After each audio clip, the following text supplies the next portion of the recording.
Hello everyone, welcome back to my channel one step for education.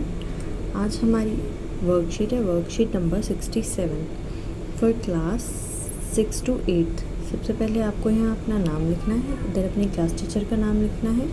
That is 21 सितंबर 2020। आइए देखते हैं आज की वर्कशीट आपकी। हर रोज़ की तरह मैं पौधों को पानी दे रही थी कि अचानक बहुत सारी मधुमक्खियाँ उड़ने लगी। एक लड़की है जो हर रोज़ की तरह पौधों को पानी दे रही थी। उसने देखा कि बहुत सारी मधुमक्खियाँ उड़ रही हैं। ध्यान से देखने पर बड़े पौधों के बीच में एक मधुमक्खी का छत्ता दिखाई दिया। जब उसने ध्यान से देखा तो उसे एक मधुमक्खी का छत्ता दिखाई दिया। उसे देखकर मैं बहुत खुश हुई क्योंकि अभी तक सिर्फ किताबों में ही देखा व पढ़ा था। उस मधुमक्खी को छत्ते को देखकर वो लड़की बहुत खुश हुई क्योंकि अभी तक उसने छत्ते को देखा नहीं था, सिर्फ बुक्स में किताबों में पढ़ा था। और अब समझी कि किताबों का पढ़ना कितना ज़रूरी है। अगर मैंने मधुमक्खी के छत्ते से दूर रहने के बारे में ना पढ़ा होता तो जिज्ञासावश उसे छू लिया होता और मधुमक्खी मुझे काट लेती। उस लड़की ने किताब में पढ़ा था कि मधुमक्खी के छत्ते से दूर रहना चाहिए, उसे छूना नहीं चाहिए, नहीं तो मधुमक्खियाँ उसे काट लेती हैं। तो वो बता रही है कि बुक्स पढ़ना कितना ज़रूरी है। अगर उसने बुक में नहीं पढ़ा होता तो वो एक्साइटमेंट में जिज्ञासावश उस मधुमक्खी को छू लेती और मधुमक्खियाँ उसे काट लेती। आइए देखते हैं हम नीचे।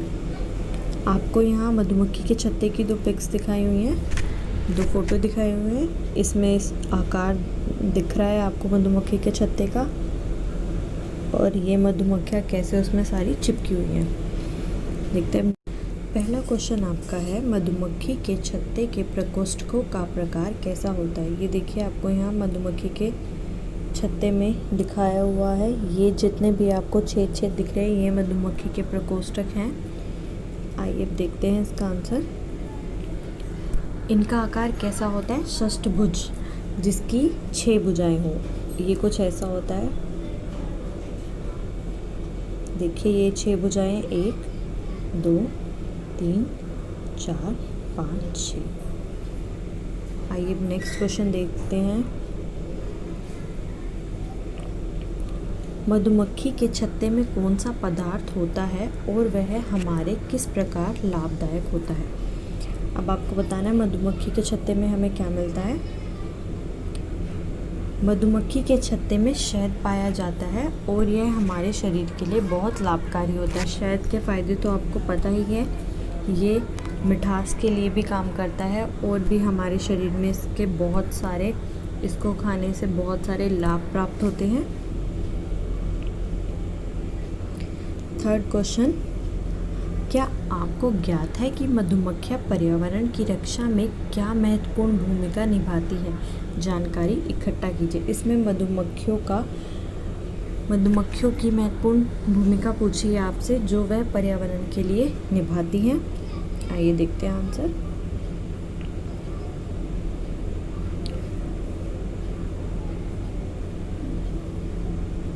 जब मधुमक्खी किसी एक फूल पर बैठती है तो उसके पैरों और पंखों में परागकण चिपक जाते हैं। आपने देखा होगा मधुमक्खियाँ फूल के रंग बिरंगे रंगों से क्या होती है, आकर्षित होती है और उन पे जा कर बैठती है। तो उससे क्या होता है, जो मधुमक्खी के पंख होते हैं और पैर होते हैं उन पे परागकण चिपक जाते हैं और वह जब उड़कर दूसरे पौधों पर बैठती है तब यह परागकण उस पौधे में चले जाते हैं। मतलब कि वो एक फूल पर बैठी या एक पौधे पर बैठी, वहाँ से उसके पैरों में परागकण चिपक गए। उसके बाद जब वो दोबारा किसी और पौधे पर या फूल पर बैठेगी वह परागकण वहाँ छोड़ देगी। तब यह निश्चित परागकण उस पौधे में चले जाते हैं और उसे निषेचित कर देते हैं। इससे फल और बीजों की उत्पत्ति होती है। इससे क्या होता है, परागकण का आदान प्रदान होता है और इससे बीज उत्पन्न होते हैं।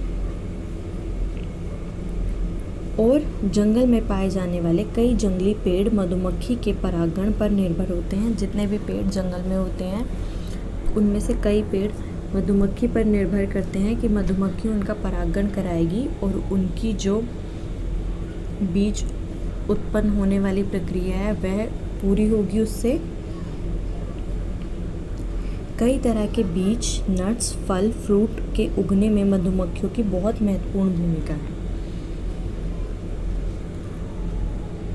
इस क्वेश्चन में आपको ये बताना था कि मधुमक्खी पर्यावरण के लिए कैसे महत्वपूर्ण भूमिका निभाती है। पहला ये हो गया कि मधुमक्खी परागकण कराती है, उससे पौधों की जो जीवन चक्र है वो पूरा हो पाता है। आप और भी लिख सकते हैं कि मधुमक्खियाँ मानव को शहद प्रदान करती है।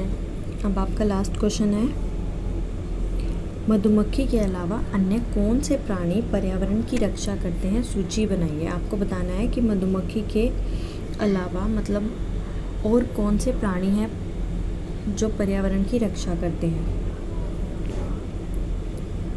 देखिए, केचुआ, पक्षी, तितली, हाथी, शार्क। केचुए का काम होता है, ये क्या करता है, हमारी मिट्टी की उर्वरता को बढ़ाता है, मिट्टी को पोली बनाता है, जिससे क्या होता है जो नीचे वाली गहराई वाली जड़ें होती हैं उनमें श्वसन मतलब उनमें ऑक्सीजन पहुंच पाता है, वे श्वसन कर पाती है। पक्षी भी परागकण का काम करते हैं, ये भी एक परागकण को एक पेड़ से दूसरे पेड़ तक पहुंचाते हैं। तितली भी परागकण में सहायता करती है पर्यावरण में। दूसरा हाथी जब जहाँ पानी की कमी होती है या गर्मी ज़्यादा होती है वहाँ हाथी अपने सूंड से खोद कर पानी निकालते हैं।